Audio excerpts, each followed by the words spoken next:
Vous connaissez tous Benjamin Bull, le fondateur de YouCanary.com, le plus jeune millionnaire de France. Aujourd'hui, à la tête d'un empire, Bubu est reçu partout où il va comme un chef d'État. Son pouvoir d'influence est tel qu'il est courtisé par les plus grands et adulé par les plus jeunes comme une rockstar.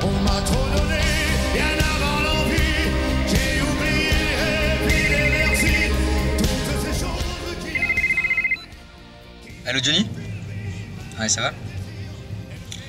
Ce soir, malheureusement, ça va être compliqué. Là. Par contre, je fais une soirée chez moi jeudi. Non mais aucun souci, attends, je t'envoie l'hélico, y'a pas de problème. Attends, j'ai un double appel là, je dois te laisser. Embrasse Laetitia, hein. Ciao. Oui, allô? Bonjour, monsieur le président. Ce que vous ne saviez pas, c'est que tout a commencé ici, dans un garage, et que Bubu avait à l'époque un associé, Toufik Habibi. Aujourd'hui, dans Destin raté, vous allez voir comment cet homme qui possédait autrefois la moitié de YouCanary.com a raté son rendez-vous avec le destin.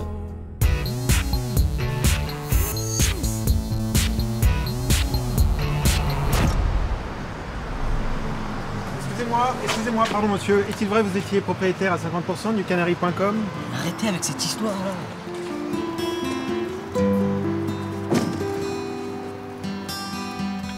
Toutes les piles sont vouées à mourir. Le réveil de Toufik a choisi ce matin-là.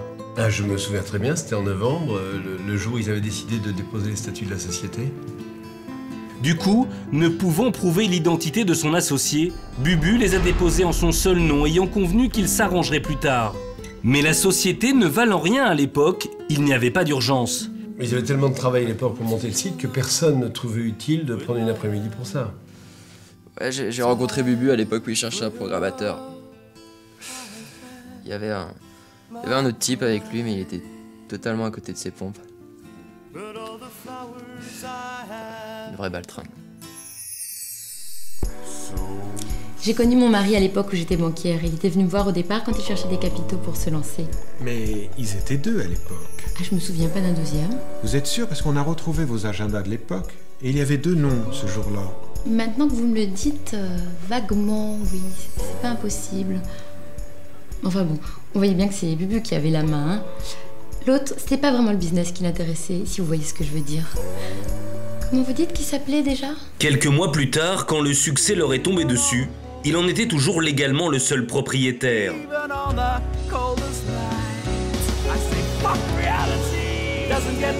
Monsieur Bull, excusez-moi, je vais vous poser une question. Que répondez-vous à ceux qui prétendent que vous avez volé la moitié de votre fortune à votre meilleur ami? Écoutez, c'est déjà passé 3 fois en jugement, on n'a jamais trouvé aucune preuve, alors... Oui, mais... Non, excusez-moi, faut que j'y aille, là. C'est toujours plus facile d'encaisser 50 que d'encaisser 100 et de rendre 50. Ça, c'est la nature humaine. Mais qu'est-ce qui s'est passé exactement? Dans la chute tenue au secret professionnel.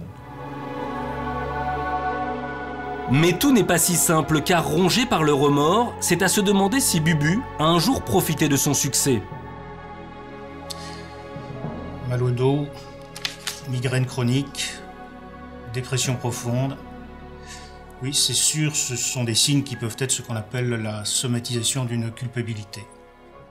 Un remords qui le mènera au drame, car le succès, l'argent, la gloire et le pouvoir de Bubu ne suffisent pas aujourd'hui à remplacer la seule véritable amitié qu'il ait connue.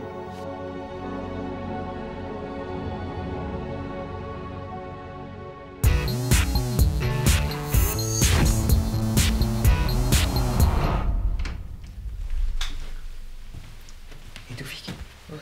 Toufik. Oui, là. On n'est pas se rejoindre là-bas? Si, mais j'ai fait un cauchemar, c'était horrible, on se disputait. Bon, je vais faire du café. Tu te rendors pas? Non, c'est bon, c'est bon. Tu jures? Ouais, c'est bon, je suis levé.